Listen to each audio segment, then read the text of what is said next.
So Vivian Green is with us, Yes. and the new album Vivid Yes. is out tomorrow. Tomorrow, right? The single "Get Right Back to My Baby." I saw the video for it earlier. Now, did you cast the male lead in this video? No. No, because he's got some guns, man. Yeah, he's definitely like that. Yeah. Yeah. You have anything? Not really my style. I'm just saying. Oh, okay. All right. Okay. All right. Well, if you're gonna, But the girls love him. Yeah, In the video. I can see why. Yeah. But he's like He's like zero Yeah. body fat. Yeah. You hate people like that, don't you? He's a Hate? nice guy. Yeah. Well, He's a nice guy. So in the song, though, you kind of, I don't know, sample the right word Yeah. for Frankie Beverly Maze Before I Let Go, which means that you must have impressed him because, as I remember, Frankie Beverly wouldn't let anybody sample his songs. Yeah, he likes the song. See, and he didn't, especially hip hop. He just did not want anybody sampling any of his songs. But he likes the song. He said it on air in New York City. Okay. WBLS. He said he loved the song. Well, there you go. And of course, before then, we went through the proper channels to get the sample cleared. So yeah, he was into the song since last year. Wow. It was just a blessing that he didn't give. He gave his stamp of approval. Right. And the legend says yes, he can. Sure, yeah. So, very grateful for that. how many albums is this now? 5. 5 albums. Does it feel like 5 albums, or has it gone by fast? I think it's gone by fast, but at the same time, it feels like it.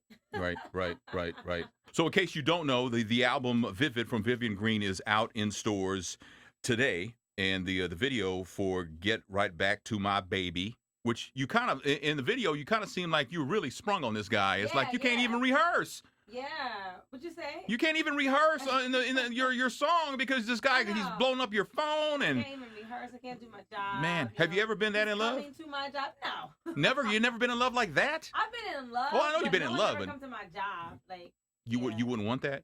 No. Was that's too much? I think it's definitely funny for the video and it's cute and it works for the image for the video, but in real life, you can't have somebody messing up your job. Well, love is love, though. I mean, you can't fight what love is. So you can't have them just coming up to your job. Well, I'm just saying. I mean, it happens. And I mean, I've had people come up to my job with. You have? Well, with court papers and stuff like that. Tires? And no, actually, you know what? I worked at a radio station in San Francisco, and a woman came up to the job who used to show up in my appearances, and I just say hi and stuff like that. She came up. Well, she called me on the phone, and then my boss called me on the phone, so I put her on hold, and I forgot about her. She drives down to the station, and I don't know how she got in, but she got in, and she comes in the studio, and she's like, "If I can't have you, nobody can," and she pulls out like a gun. Right? And of course, immediately my pants went into critical condition, right? Because I was just, it was crazy, right? Cannot be a real story. No, it is true, right? And I finally I figured if I turned the mic on and asked for help, I was on an AM station. The one person who was going to hear me was going to be driving under a bridge, was going to miss it completely anyway. So, but ever since then, I just keep my distance from everybody, right? It's like, so. Well, it's one of those things. So I was, doing some research about you and stuff, and I looked on so you used to sing background for Jill Scott? Yeah, 15 years ago. You weren't even 20 years old. I was not. How does a teenager get to sing background for Jill Scott? Well, she was just starting out at that time, so she wasn't the Jill Scott that she is now. But still, it's she was a brand new artist. She was a wonderful artist, obviously, but she was a brand new artist, and I was friends with one of her producers, one of the guys that produced a lot of her first album. And at that time, I was actually a wedding singer. I sang in a couple jazz clubs during the week. I was a singer full time. I was a full time singer, making money singing in clubs and doing weddings and parties and stuff. And I was also working on my demo tape at that time, the demo tape that got me signed to Sony Music with a great songwriter named Eric Roberson. And her producer, whose name is Andre Harris, he was like, "Hey, you want to do this gig for me? We have an artist," and she was Jazzy Jeff's artist from Touch of Jazz in Philly, and he's like, "Can you do this gig for us? Because her singer got sick or something happened to her." And I was like, "Okay, I'll do it." So it was really like this one-off thing, and I didn't plan to do it again. It was fun. I was like, okay, no, back to my thing. Yeah. And then they called again because this was before our album even came out, right? Like a year before it came out, actually. So it was like they were all the preliminary promotional kind of stuff. And then it kept calling, and then the gigs never would conflict with whatever I was doing. So I was like, okay, I'm fine. I have another check. I'll do it. Right. And then what's really cool is that when her album did come out, it was just this massive explosion. And it was really cool to see how that word of mouth campaign for her. It was before social media, any of that. It was just people were just talking about it. And and it was just amazing. Like start off doing little clubs, and by the time I left, she was doing big old theaters by herself. So that was really cool. So you sang background on the tour. You didn't sing background on the album. No. I think she did all her own backgrounds for the most part. Which one pays better though? If you sing background on an album, does that pay better than singing? No, I don't think so. No. Do you negotiate your own deal when you're a background singer, or is it just a flat fee? No, it's kind of like you're either with it or you're not. Okay, all right. But you can make with the pay or you're not. But you can make a pretty good living. Oh, I mean, people like Lisa Fisher. Yeah, absolutely. Did you ever see that 20 Steps from Stardom or something? I did see that. Wasn't that great? Amazing. Documentary about background singers, but they focus a lot on Darlene Love and Lisa Fisher. Yeah, because they're big dogs. Yeah. Fantastic singers. Yeah, they are. But I know several singers that sing for super pop artists, Mm-hmm. So, yeah, you can absolutely make a very good living, especially if you're doing that pop circuit, So if you were between albums right now and Jill says you want to do this again, would you do it? No? Because it's beneath you or what? Well, I mean, I don't know. How does that work? I never wanted to be a background singer ever. Okay. I only did it for a check, and then it happened to be fun as well. Okay, so you found out later it was fun. I don't need to sing background for her. So I got you. So now, when you go on tour, you have background singers. Yeah. Do they have to audition in front of you or your producer or your manager? How does that work? Oh, well, the singers that I have, I like a family environment on the road with me. So it's usually somebody that I knew through someone else. Okay. And the singers I have now, I've had for a while. Mm-hmm. So and then before these two, I had the previous two for a good 5 years. Okay. So I like to keep them around, and it's like they end up being my girlfriends. And I got you. Yeah. So let's talk about the album, Vivid, that is out, and you are saying this is your 5th album, and do you have collaborations on there, or just is it one with Raheem Devon? Mm-hmm. Yep. Raheem Devon. Yeah, it's very sexy. Yeah. Sexy, yeah. Is it a sexy love song, or is it It's a sexy love song. Okay. Yeah. Did y'all record it together, or did he record his part and then you went back and did yours? Well, I did my part and then he went back and did his. Oh, okay, I got you. It was a full song first that I did, and then we decided that it would be cool if if it was a duet. So Kwame is here. He produced my whole album, Vivid. Right. And so we called Raheem. He's a friend of both of ours. So it was just nothing. He did it. It was great. We loved it. It was perfect. Okay. So how involved are you when you do albums with the order the songs end up in? Oh, very much involved. Yeah? Oh, you have a say in that? But is that normal for artists to have a say in that? I don't know. Since my very first record deal, I've always had a say in what I did. So in the order that they're going to be released in and everything like that? Yeah, absolutely. Okay. I write the song, so I think I should be able to put them in order. Have you ever recorded a remake, a cover version of a song? Of another person's song? I don't know. No? Mm-mm. Usually you write your own? I have. Oh, yeah. Well, okay. So one of the amazing songwriters of the American Standards, Cole Porter, I did sing his song "Love for Sale" and for a movie soundtrack, "Day Lovely," but it wasn't on my album. Okay, but yeah, that would be the only one that I did. Yeah. Because you write all your own. Yeah. Is there a process for that? Do you like writing better in the morning, at night, when it hits you in restaurants? You write on napkins. When it hits you. Yeah. I used to write on napkins, but then smartphones came into play, and you don't need to do that anymore. Yeah. But I used to write on napkins and have notebooks upon notebooks. It's because you stopped. A lot of people in the paper industry lost their jobs because you just stopped doing that. I hope you feel good about that, because I'm just trying to keep it real and everything. So what do you do between albums? You've had 5 albums, so you've had 4 breaks between albums. So between albums, what do you do?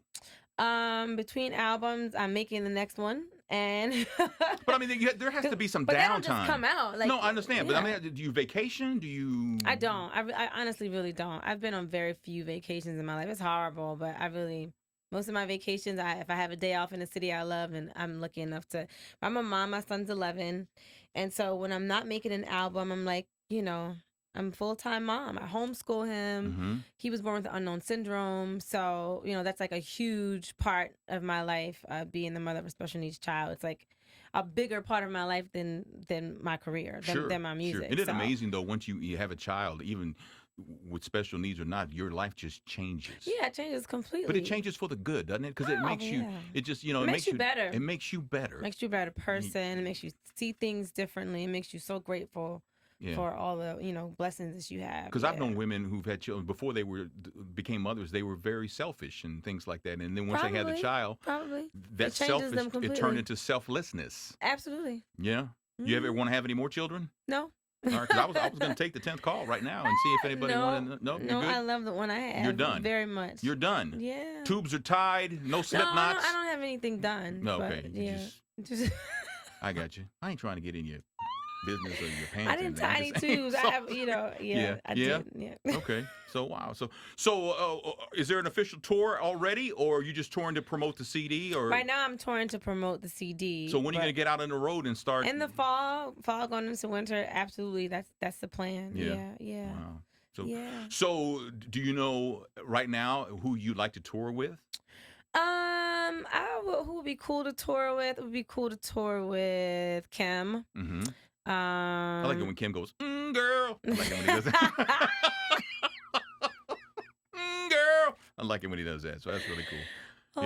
Yeah. That would be a great. That would be just you and him would be great. That would be cool. Yeah, we've shared the stage quite a few times through the year, so that would be cool. Y'all ever perform together? Like at the same time? Yeah, like do a duet. No, we've never done that. Never done that. Can we make that happen? Is that a problem over here, Kwame? Can we do any? I don't think it's a problem. The name of the song is called "Oh Boy, Girl." That's right, girl, boy. See that? That would be really cool. So the album is in stores on Friday, August 7th. Is what Cheryl Winston tells me. So that's good to know. So it's also available as a download and digitally, different sites like that. Google Play, iTunes, Amazon. Do you like that? Because a lot of artists says they don't make nearly the money they make when they do the digital thing, but you almost have to do it. Well, you have to do it now because that's the demand now. So you have to do it whether you like it or not. Yeah, I miss the days when CDs were tangible. You go in the store, you buy, you hold it, you look at the artwork. Like I'm still that kind of person, so I still go and look for do you go back to cassettes? No. You don't? Really? You don't? You don't remember cassettes? I remember them, but I don't try to find them. No, I know. Well, I know that, but I mean, but I do like the So you remember cassettes? CD. Yes. You remember 8-tracks? Vaguely. Those were like I think when my memory was coming into play, 8-tracks were just going out of style. You would sing the song, and right in the middle of the song, it would change tracks and go clow. And then it would pick up where it left off. And it was just really odd because I remember I had the Gratitude album from Earth, Wind & Fire. Philip Bailey was singing reeds, and he goes, the clack, clack. I just thought that was kind of odd. I don't think I know about the clack, clack. Oh, yeah, when the 8-track would change. Oh, you're too young. You don't remember that. So, I don't think I know that. Yeah. But my parents, even like when they became obsolete, my parents would still keep them. Like, I guess they just like I don't know. My dad would still keep them on the shelf, so I'm very familiar with what one looks like. I've held one. You've held one, yes. Well, that's. But put my 8-track down, girl. Did he have a good collection? I imagine he did. He did. Yeah, he did. A lot of Motown. Yeah, that's going back a way. And of course, I know you remember vinyl. The vinyl is. Oh yes. Now, do you have that kind of ear for music? Because some people can, if you play a song. Some people can pick apart and tell whether it's vinyl or whether it's a CD because they say on CDs the music is compressed. Mm-hmm. Yeah, it is a different sound. I don't know if I'm like the expert on telling the difference, but I like to think that I can tell. But nowadays some producers are so clever they can make records that can trick you, and you're like, is this right? Don't you think? So if it's a clever enough producer, he can trick you. Yeah. But normally you definitely can tell because there's a certain like static. Right. That's the thing is like I always wondered because like when CDs CDs came out, they were supposed to be the greatest thing ever, right? Mm-hmm. And then the some songs would start off and it sounded like a scratched up record, and I was like, well, we came up with technology not to do that. Now you put it on there on purpose, right? Yeah. What is that? Who does that? What? Stop! Just stop. So what's on your little on your phone music wise? What are you listening to right now? On my phone music, I just told you I don't like. I get the real thing. I don't put music on my phone. Oh, so you just so you just no Walkman, nothing. Well, I mean, what do you like to listen to? I guess is my question. Who do I like to listen to? Yeah, like current or. Well, right now. So somebody current. Yeah. Because see, I don't always listen to current music. I know that might be strange. But, no, because I mean, We need people like you who can put out good R&B music, and because there's not a lot of it to go around. Yeah, like I find myself listening to the music that I grew up on a lot. Like, I listen to music a lot when I'm cooking. That's probably the time when I really have it on. Mhm. And I listened to like my favorite albums when I was a little girl, when I was a teenager growing up, so So who yeah. did you listen to as a youngster, as a teenager, that you're embarrassed to admit to now? Embarrassed? Mm-hmm. I don't know. I don't know if I would be embarrassed. Because I'll tell you now, like I used to listen to Neil Sedaka. Oh, I don't know. You know who Neil Sedaka is? No. Come on. Neil Sedaka is he was a big songwriter. Do you remember Love Will Keep Us Together by Captain and Tennille? Sing it. Oh, damn. Kwame, sing it for me. I'm sure I know it if I heard it. Love will keep us together. I know that. Yeah. See? Well, Neil Sedaka wrote that song. Oh, okay. Yeah, and he wrote a lot of pop songs, and he Okay. actually had a song called "Laughter in the Rain," which was just a great song that told a great story and But stuff Neil like that. Sedaka is not corny. Why would you? Yeah, why would you be embarrassed about that? That's a When good you're a song. teenager, Neil Sedaka's corny. When you're if you're a teenager, yeah, it was kind of corny. I mean, it was. So But he's dope. he is dope. He's very good. I mean, now I'm not I'm at a point in my life when like I don't care what you think. I feel like I grew up in like the what would I call it? Like the first real era of what we call pop music as far as genre is concerned. Mm-hmm. So like Michael Jackson, Bad, Mm-hmm. Janet, Madonna, all that kind of the first super duper stars that made that pop sound music. That's what I grew up on, and I wouldn't be embarrassed about any of that. Mm-hmm. Michael, Janet, Madonna, Falco, Rock Me George Amadeus. Michael. Rock Me Amadeus. She doesn't know that. You don't know that one either? She will never know She that. I would do never- know that song. Yo, I'm a dead. I'm a dead. See? All Right? right. See? It's trying to do Well, all right then. Got put in her place. Well, But wait a minute. I know. But wait, just to say, I know plenty of material from before my time. But there's this little weird early 80s gray area that I'm probably not like super hip to because I was the baby. you were a baby then, so well. And I think like some of that stuff, like even like a lot of Prince music, and I love Prince to death, and I've come, to know his catalog, in my adulthood, but my parents thought his music was a little too fresh and sexual, so we weren't even allowed to listen to it. Like I just saw Purple Rain for the first time like last year. I know Okay, it's weird. I know. Well, yeah, So he some did of have that some nasty early songs. 80s though. stuff I didn't know, but if you go back like to like any classic jazz, like Ella Fitzgerald, Sarah Vaughan, Nat King Cole, Mhm. and any Motown stuff, like I'm gonna know all that. 70s, I got you. Like all that stuff, I know. It's just a Okay. little weird area in the 80s that I get lost in. But I have a big catalog. I used to be a wedding singer. Like I said when we first started the interview, we had to sing everything Mhm. from jazz going into Broadway to Motown era to the 70s dance. Like we had to do everything. So Okay, right. I do know a lot of songs. So you're trying to get people to think I don't know No. anything. Well, do you think you're at a level now? You're at a level now, though, where being a wedding singer it just makes sense. But you ever feel like surprising somebody, like a family member or a good friend getting married, and just surprising them and showing up to do a song? That would be really cool. I think the weddings that I've been asked to sing at, I've done it for family, yeah. Mhm. But I mean, like I was a wedding singer, like with a 13-piece orchestra, and there were look like at you. 4 singers, and it was a big Right. deal, like yeah. It was called the Vivian Green Experience. No, it wasn't. It was called the Sid Miller Orchestra, actually. So, Oh, okay, all right. and these are like rich people Yeah. getting married who can afford to drop $10,000 on the entertainment, that kind of stuff. So yeah. when you're singing lead in an orchestra, a lot of country clubs and like do you get paid more 5-star than the hotels. sax player and stuff like that? Yeah. I don't know. I only knew how much I got paid. I got Yeah. paid $400 every time I sang. Wow. I got to do 3 of those a week. I was making some money. Yeah, you were rolling so in Jill it. Scott gig in there, a little Yeah. jazz gig. You go, I was girl. sustaining as a singer Mhm. at 19. I was Wow. definitely making Well, ain't nothing paying my wrong with little that. bills. Man. And the studio working on my own little thing with paying my bills And as a singing singer. background for Jill Scott. Yeah. Yeah. And what did that pay? Did it pay more than $400? It's very very similar to being a wedding singer. Okay. Same kind of check. thing? Okay. Yeah. Well, the CD Vivid is out on Friday, so pick it up any way you can. If you want the CD, you go to the store and buy it. If you want to download it, you can do that too. But I'm so happy you're here. Thank you. Yes. Thank you. You're so funny. So I Well, like to. it's just medication. That's all it really is. But thank you so much for coming in, though. I appreciate it. Thank you for having me. That is the very lovely Vivian Green. The CD Vivid is in stores on Friday.